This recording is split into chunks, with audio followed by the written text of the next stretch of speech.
Welcome to Massive Passive Cash Flow, the podcast that guides professionals to financial prosperity. Join our community and let's start building your wealth. Here's your host, Gary Wilson.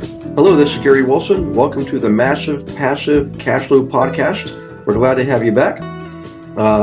In a minute, we're going to introduce Brett Swarts, but for now, I want you to please, if you could, subscribe to the podcast. That would be awesome.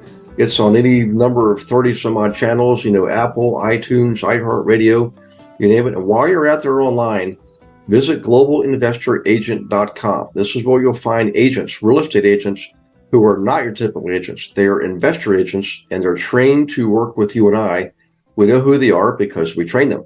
So they know how to identify, analyze, and negotiate properties on and off market anywhere in the United States. They have access to every single property and every single owner with all kinds of information. So grab one of those. If you are an agent, by the way, click on the button there that says, learn more. This is on the website, globalinvestoragent.com.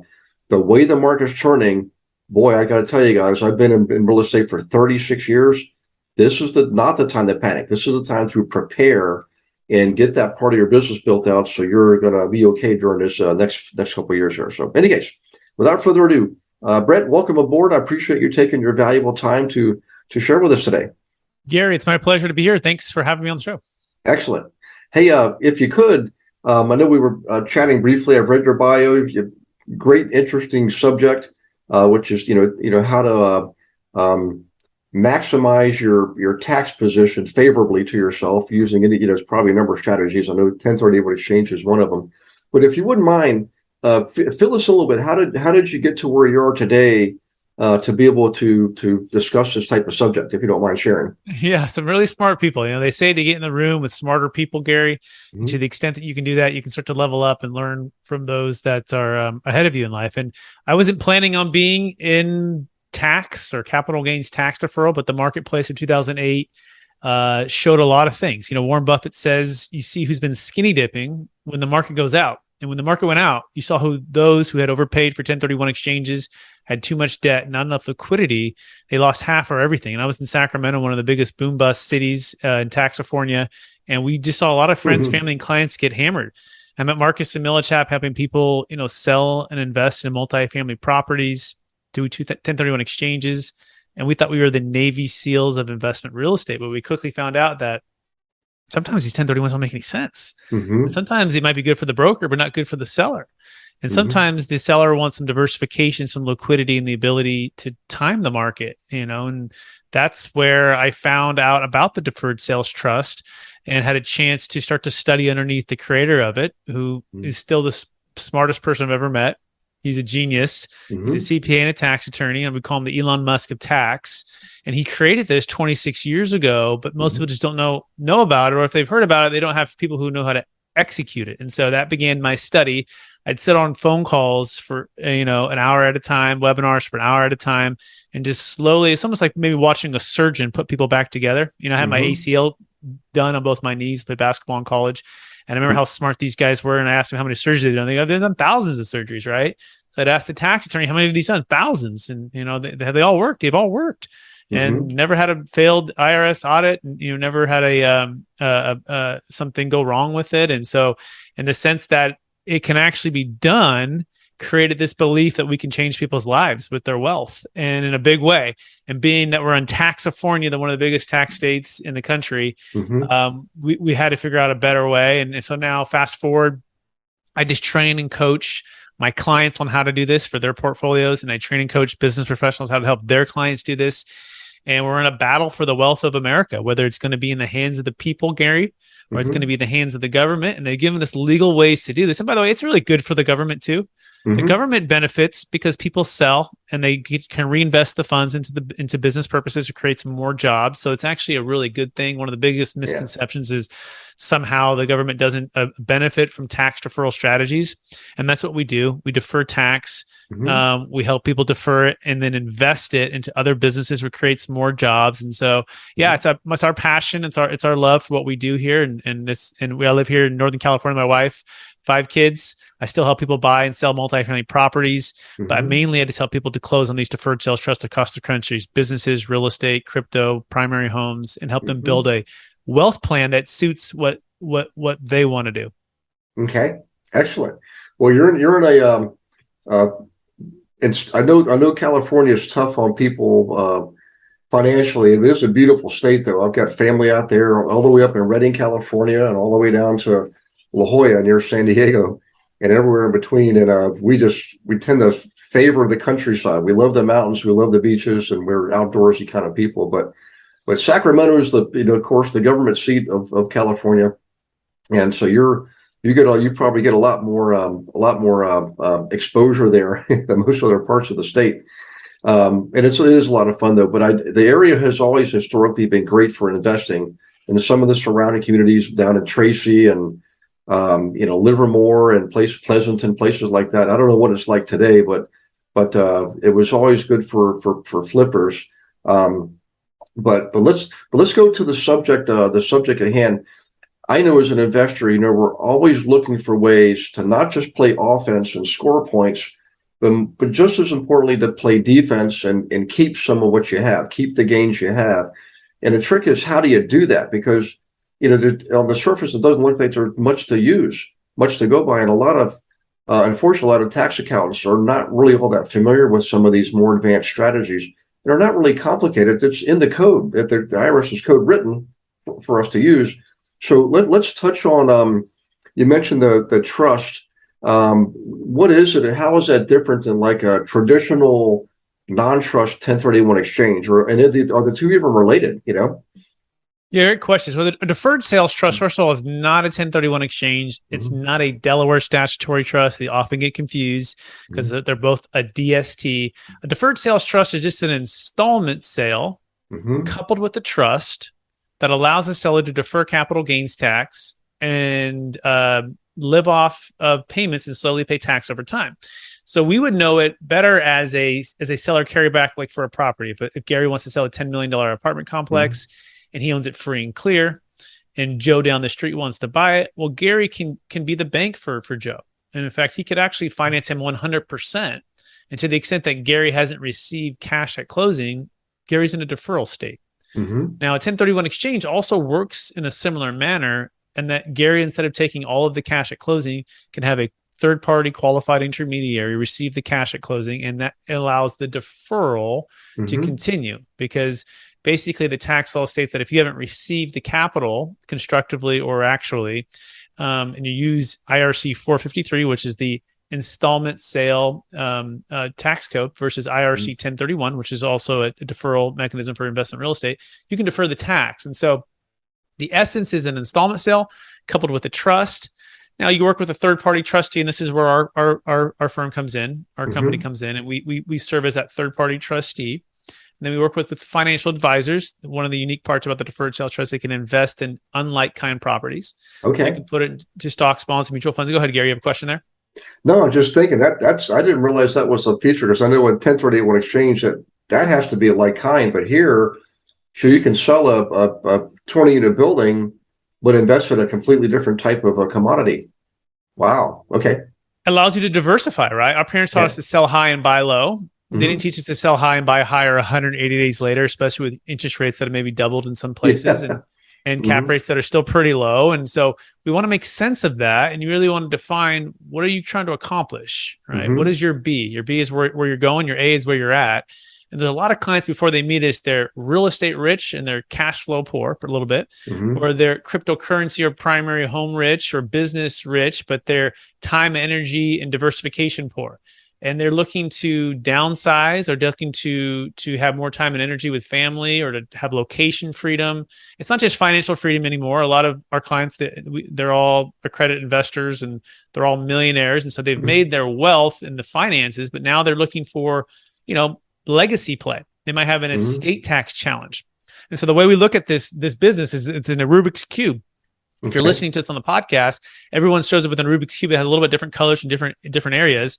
And our goal is just to try to solve the problems and to try to move the Rubik's Cube and try to line it up for what you're trying to accomplish, where the sides can be as congruent as possible, right? And with the deferred sales trust, with the flexibility and what it can deliver for capital gains tax deferral and estate tax elimination, we found to be the Netflix version to the 1031 exchange. And I'll touch on that other part of your question. You said, well, how's it different from the 1031 exchange? Well, number one, it doesn't require like-kind requirement. We talked about that. It can go into cryptocurrency, it can go to business ventures. It can also go back into investment real estate. It can go to stocks, bonds, mutual funds, insurance.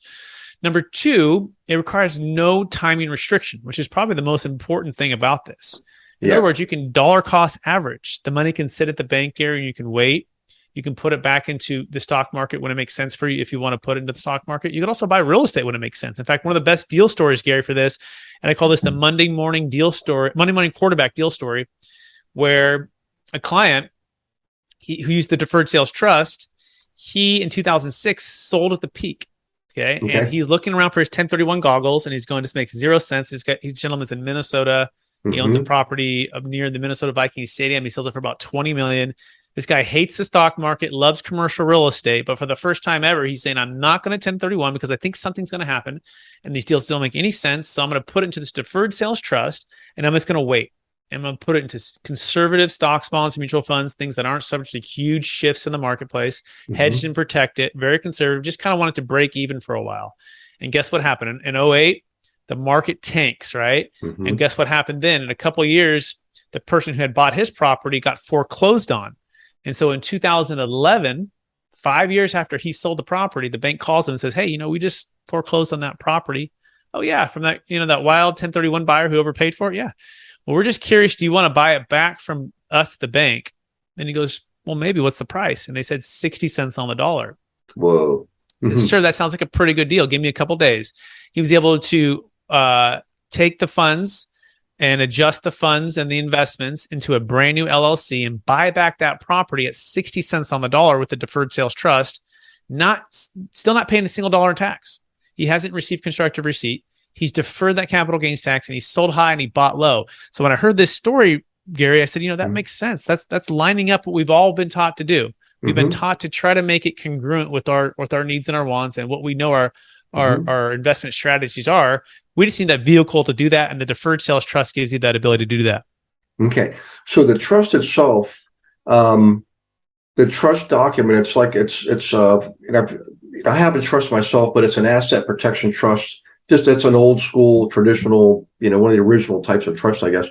So is this a sort of like a holding tank? In other words, he said it was 5 years later, and he put his gains from this original sale in this trust to the firm, so that the firm, it doesn't have any real time limit. It's like a family trust. As long as you don't personally touch that money and it doesn't come into your pocket, it sits in there. You can invest it later on, and I guess maybe perpetually even defer that tax until you. So, well, actually, let's talk about that now. So let's say he buys it back, then he sells it again. If he sells it outside the trust, is it like any trust? When you pull the money out, you do have to pay taxes on that, and as long as it stays in a trust, it's okay.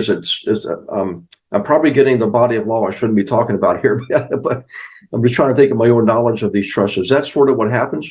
Like, so how does this work? Is what you're asking? How does the trust, the mechanics? How does the mechanics work without incurring the tax? And so, to the extent that the client receives payment back from the trust personally, that's where taxes do. Understand that he's become a lender.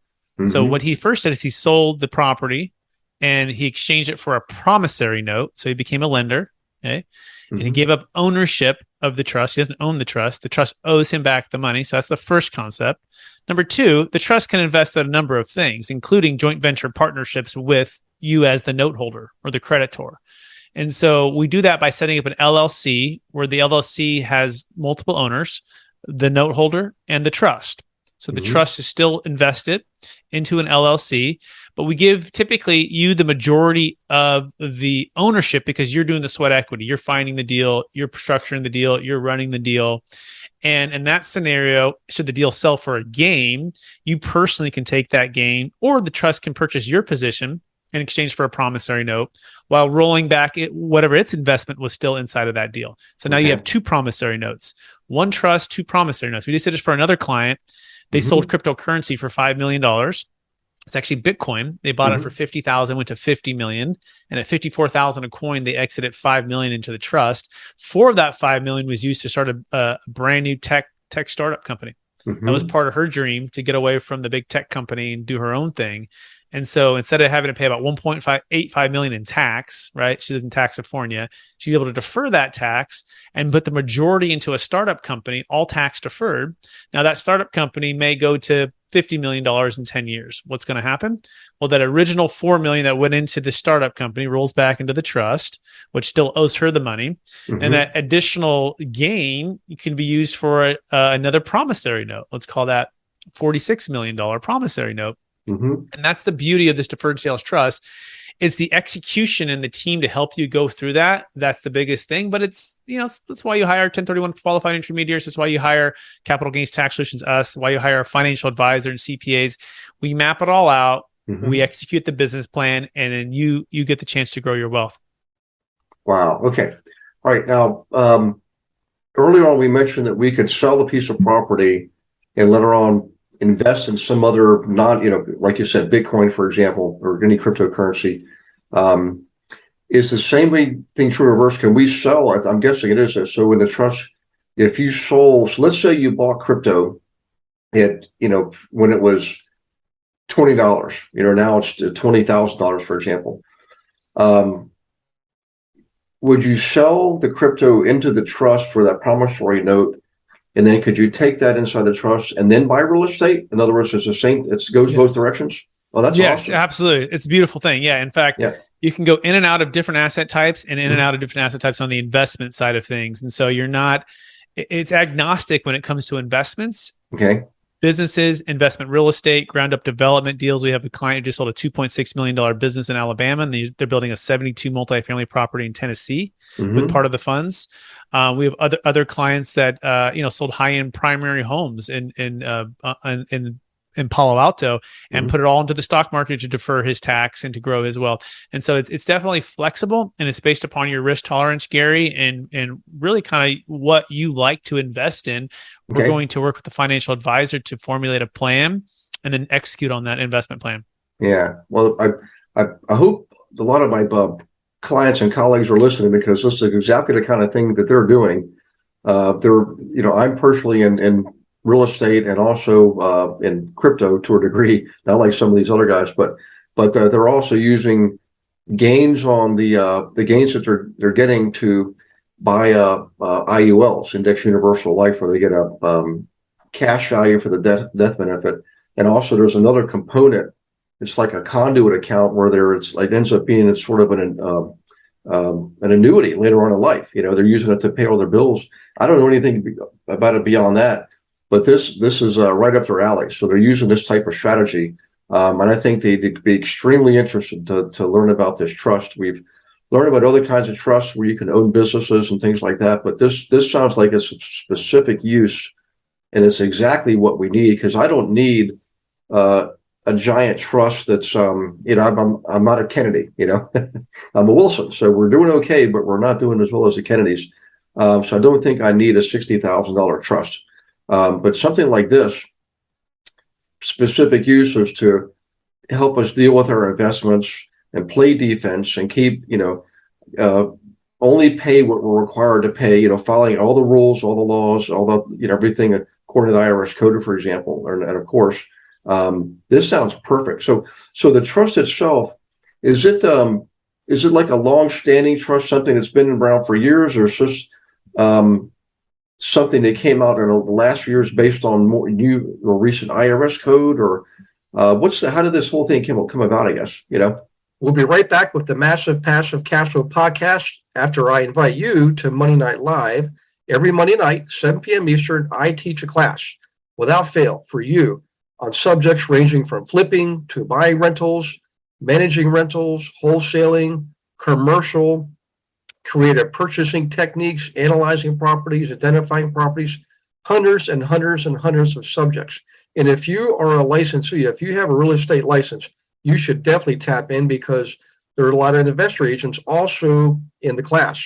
Many of them are on the global investor agent team. So you can learn from them, as well as from me, how to actually work with investors correctly and profitably. All right, we'll see you Monday night. The link is in the show notes. Go ahead and register. We'll get right to the Massive Passive Cash Flow podcast. Yeah, let's talk about the history here in 1 second, but also I just want to clarify who this is for. Okay. So this is anyone who's selling a highly appreciated asset worth at least $1 million. Okay. Right, net proceeds, and also it has at least a $1 million gain. It's got to be a big enough pain. Why? Because there's 25 to 50% of that gain is going to be hit with capital gains tax and depreciation recapture, depending on the asset, depending on where you live and what state you're in. Okay, so $1 million net proceeds, $1 million gain, but literally it can be anything. It can be LLC, S Corp, C Corp, carried interest, captive insurance. It could be a primary home. It could be a business. It could be cryptocurrency. It could be commercial real estate. It can actually save a failing 1031 exchange. Make sure you get with us to learn about how to make sure you set that up properly. Okay, so that's who it's for. It's got to be big enough. Number two, what's the history, right? If anyone approaches you with any kind of tax strategy, you got to ask some simple questions. And here are a few. Number one, how long has it been going on for? Like, how long has this been happening? Is this something that's brand new, a couple of years, a decade? Well, this has gone over 26 years, okay? And the next question you should ask, well, how many of these have actually closed? And the answer is thousands. The next question you should ask, okay, well, out of those, how many have been audited? And the answer is over about 20. Okay, about 20. Now, the question becomes now, who audited it? Well, the tax attorney who's my business partner who created this. And what would the outcome of those audits? They're all perfect, no change, no finding audits. Okay, what happens if I get audited? Well, there's a lifetime audit defense that's built in. So batting 1,000, thousands of closes, over 26-year track record. One of the biggest audits was in California for $100+ million property sale in Southern California. Over and over and over again, it's worked perfectly, right? If you're doing it and you're following the formalities and you're working with the team that are going to do it the way it should be done. Yeah, there are some copycats that have come in, in the past so many years, and a lot of those have already got blown up on the IRS with IRS, and they're on the dirty dozen or the watch list. And so we've never been on a dirty dozen or a watch list, and tens of thousands of tax returns done. And we work on a conditional basis. This is also another thing too. We'll go through your transaction and your opportunity, and we'll look at it, and we'll maybe do a 1031, maybe an opportunity zone, maybe a CRT, maybe a Delaware statutory trust. Maybe you're a mixture of a couple of those, but we'll map it out. And way we get paid is if you close on the deferred sales trust, we get paid. But the key is timing. We got to make sure you set it up and get it all ready to go, just in case you want to use it. Okay, cool. All right. So that satisfies the who and the when. If you have a gain that's $1 million or more, that makes sense.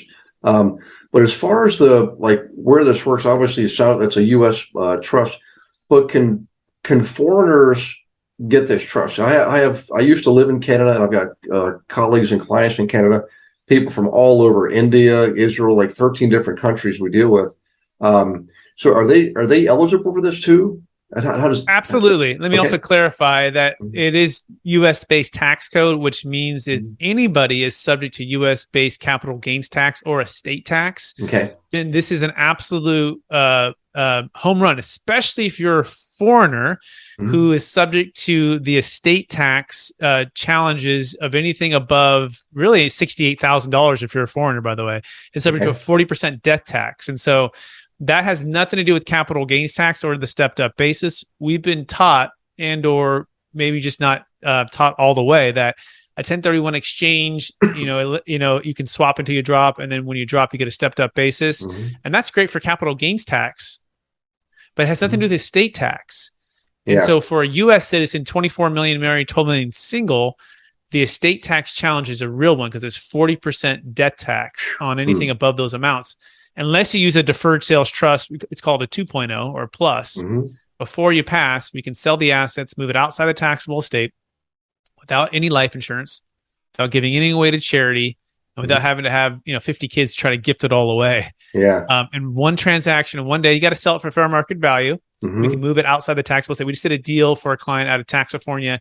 They sold an asset in Colorado for $5 million. There were $25 million. All $25 million is inside the taxable estate, and they're around 60. They're still young, and they're looking at this $25 million growing. And one of the main reasons they use the deferred sales trust is because we got the $5 million asset sale outside of their taxable estate, which they were really excited about because that eliminated 40% of that $5 million, which is about $2 million. Okay. Now, if they were, imagine this, if they were in, Canada or they were non-U.S. citizens, their exemption is not even 24 million. Their exemption is not even 12 million. Their exemption is about, I think it's like $65,000 or $68,000, which means if they were worth $100 million, essentially, Gary, and it's subject to U.S. capital gains tax and estate tax, they're going to be hit with a 40% death tax upon when they die. Whereas with the deferred sales trust, we could sell all $100 million worth of assets before they die, and we eliminate that 40% death tax. It's a very, very powerful strategy there. Yeah, that sounds like it. What's amazing too is, I mentioned 1031 exchange in the beginning is like a comparison. The reality is that in and of itself, it's very strict. I mean, if you're just selling a piece of real estate, in an exchange, you got 45 days to identify what you're going to buy next, and there's some more details here, and essentially 180 days to close. And here, it sounds like we don't have those restrictions at all. There's no 45-day identification window. There's no 180-day closing period. You basically put it in this trust vehicle, allows you to defer your next move, your next investment decision, and give yourself time. We call that the shotgun wedding, right? We all have friends who got married early or too quick, right? They got engaged in 45 days, get married at 180, and you're like, whoa, you're moving fast. Well, that's what the 1031 often challenges us with, right? We got to get married quickly. Whereas the deferred sales trust, you don't. In fact, I had clients to sit in the bank. We sat in the bank when COVID-19 hit, when there was uncertainty, even right now. We're just waiting and seeing, the money's sitting there. Inflation is kind of getting at it. So we got to find ways to, go into, we do lending, where we go with lending groups that are doing like hard money lending and getting some good cash flow. It's not subject usually necessarily to real estate, not really subject to the stock market. It's kind of somewhere in between. And so there's creative ways to do that. But the key is, when does it make sense for you? Right. And if it takes some time for the market to shake out and you to be able to buy low, that is optimal timing. That's a way to transform the way you build wealth. Yeah. It's all to me. It's today $1 million. How do I want to say this? $1 million today is not anything close to what it was when I was a kid. When I was a kid, that was the thing. Everybody wants to be a millionaire. But now I'm thinking, if your goal is to be a millionaire, you're going to be in trouble. You can't. It's not enough to keep up with the cost of living. 10 millionaire is the new millionaire, right? That's it. 10x, I agree. 10. So how now? In order for someone to participate in this, what are the steps? Like, I guess they reach out to you. Is there a website, article, free consultation that you can share? Well, there we go. Yeah, absolutely. You can go to capitalgainstaxsolutions.com, and you can also subscribe to the YouTube channel. In fact, we have content released every single day, and we have an entire deferred sales trust intro series on there. The 1031 exchange versus the deferred sales trust versus the Delaware statutory trust, client testimonials, basically overcoming false beliefs that it's too good to be true. All of the things there. We also have a new book coming out called Building a Tax Deferred Exit Strategy. And it's really my story about how I came to understand this and execute this for clients. And it's not just me. We have really smart people in the book, like Kevin Harrington from Shark Tank and other financial advisors and commercial real estate experts and multifamily syndicators and such. So check out the book, Building a Tax Deferred Exit Strategy, coming to Amazon here real shortly. Okay. Well, Kevin's in there. I'm all in. I used to be in a mastermind group that he was involved in years ago. And we ran into each other back in June, and I'm thinking, well, he's probably not going to remember me. And he actually remembered me. Pretty neat guy, down to earth. Amazing guy. Love Kevin. Yeah. Yep. And I'm not saying he's endorsed it all the way. In fact, we're still wooing him and his team. The good news, he's been on my podcast a couple times. He's agreed to be a part of the book. His chapter is his story about how he made mentors to millions. But we're hoping, he says, Brett, if this is true, he'll become a part of my dream team. So we'll see. He's taking his time on that, and we know it's true, and it's just a matter of time. Hopefully, that Kevin is all in with us. Yeah. Well, I'll tell you what, I teach a class every Monday night called Monday Night Live. Now it's 7 p.m. Eastern, which is, 4 p.m. Pacific time. But I'd love to have you teach that class too, because we have people coming in usually 300 to 400 registrants every week. They don't all show up, of course, but people from all over the country. So it's be a great reach. And more importantly, the agents who are on, the real estate agents, work with the investors. So if the agents see this, like, holy smokes, this is what my client needs. And we've got 3,000 investors across the country, looking for stuff like this, We're on a mission to train 10,000 of the best Cool. business professionals across the country in the next 10 years with the Deferred Sales Trust strategy. We believe it is the cornerstone for the largest wealth transfer in the history of the planet, which is $32 trillion from all of the baby boomers to the millennials. And those are tied to high-end primary homes, businesses, and private equity. In commercial real estate. And that represents 50% of the total net worth of America. And so if you don't have this strategy, it's like not having a 1031. It's like not knowing about an IRA. It's like your hands are tied behind your back, or a 401k. Like, it's that pivotal to the future of your business to help people. And so I would love to come on, Gary, and equip agents and financial advisors, CPAs, business professionals with the strategy. Okay. Well, what we'll do for all the listeners, I know this is a lot to take in. The information is going to be on the show notes on our podcast page. You'll see the show notes, where you go, what you visit. But what was, again, you got the podcast, you got the website. Just Capital Gains Tax Solutions right here. Capital Gains Tax Solutions. You can search that on iTunes, on YouTube, and then capitalgainstaxsolutions.com. Those are the main spaces. I'm on Instagram. I'm on LinkedIn. Brett Swarts. You can search that, and happy to connect. And we have our free mastermind too, by the way, every Friday at 10 a.m. PST, 1 p.m. Eastern. Everyone's invited. Where we break down the deal close story of the week. We're answering frequently asked questions. We're helping people overcome false beliefs of what the Deferred Sales Trust is. You can bring everything to the table there. It's every Friday, 10 a.m. PST, 1 p.m. Eastern. Okay. Well, here's a $64,000 question. I know you might not be able to answer me, but I'm sure, particularly dentists. Dentists are great business owners. They're smart. They're trained well. The Dental Association does a great job of equipping them. They're all probably asking right now, Gary, ask them how much this costs. I know it's probably different for everybody, but is there a range of cost for the trust? Our fees are set. I'll give you the fees right now. And we just actually helped a dentist out in New Jersey, and he exited about a $2 million exit, and we helped him defer about $600,000 of tax. And he goes, Brett, I've worked for 30 years. This is my retirement. This is my future. Like, this is amazing that you can do this. So the fees are really simple. So let's just keep it like a $1 million deal. Let's say they sold a commercial property for $1 million. $15,000 is the one-time fee to the tax attorney. So 1.5% on the first million. If it were a $2 million deal, it'd be 1.25 on anything above that. So let's say it was $2 million, be 15,000 on the first million, 12,750 on the second million. Okay. Now the recurring fees, that's the thing that we have to make sense of. That's why we want to have a $1 million net proceeds, $1 million gain. That's, for me, the trustee and the financial advisor. It's about 1.5% to 2% on a recurring basis. So let's just say, but that's on the net proceeds though. So let's say you sold a business for $5 million, but you net at $3 million after debt payoff and closing costs. On that $3 million, be about 1.5% to 2% on a recurring basis for as long as the trust is in place. There's like a tax return for the trust that it files.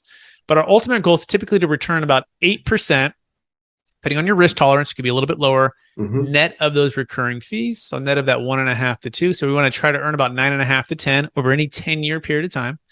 And then every 10 years you can renew for 10. So let's say it's $1 million that was in the trust. We want to try to net you about $80,000 per million on average per year, net of those recurring fees. Every 10 years, you can renew for 10 years. You can pass it to your kids inside of your living trust, and they can step into your shoes. Or we can use the DST 2.0, where your kids are the beneficiaries, and it passes outside the taxable estate. So that's the simple answer, Gary, with the fees. Well, that sounds good to me. I mean, I know I've met folks around the country who are in the trust business. Not many of them. It's hard because a lot of attorneys and accountants are really not familiar with these strategies. They're more in the old school traditional world for the average person. But the way the world's going, everybody needs to be above average. And I think this is an extremely valuable strategy. But my gosh, you look at the benefit, the cost benefit analysis, it's a no-brainer, So any case, I really appreciate you doing this. And for everybody listening, please leave a good review, because we covered a lot in a short period of time today. And I think Brett deserves a good review. And plus, it's the currency of podcasts. It's what makes podcasts go around. we put time and energy into it. It's a public service. We enjoy it, and you get to for a push of a button get it for free. So if you could pay us back with a review, we all really appreciate that. And while you're out there, go ahead and visit. Just Google capital gains tax solutions, and you'll come up with Brett's site. And remember the mastermind too. That's invaluable, right? Jump in on that group because masterminds are inherent in my success over all the years. The biggest gains I've ever made in my businesses were because I surrounded myself with the right people, and masterminds are the way to do that. So in any case, have at it, guys. Remember to go to globalinvestoragent.com. Okay. If you are a real estate agent, right now is the time for you to be taking this stuff seriously. I'm telling you, my nature is not to be an agent. My nature is an investor. I'm just telling you because I've trained thousands of you over the years. This is the time to prepare. Do not wait. Click on the Learn More button and be part of this. Be part of this community here. So go ahead and do that. And you can join us on Monday Night Live every Monday night, 7 p.m. Eastern. We're glad to see you there. And we'll see you next week on the next Massive Passive Cash Flow podcast. Thanks for listening to this episode of Massive Passive Cash Flow. Be sure to go to realestatewithgarywilson.com to join our community and start building wealth today.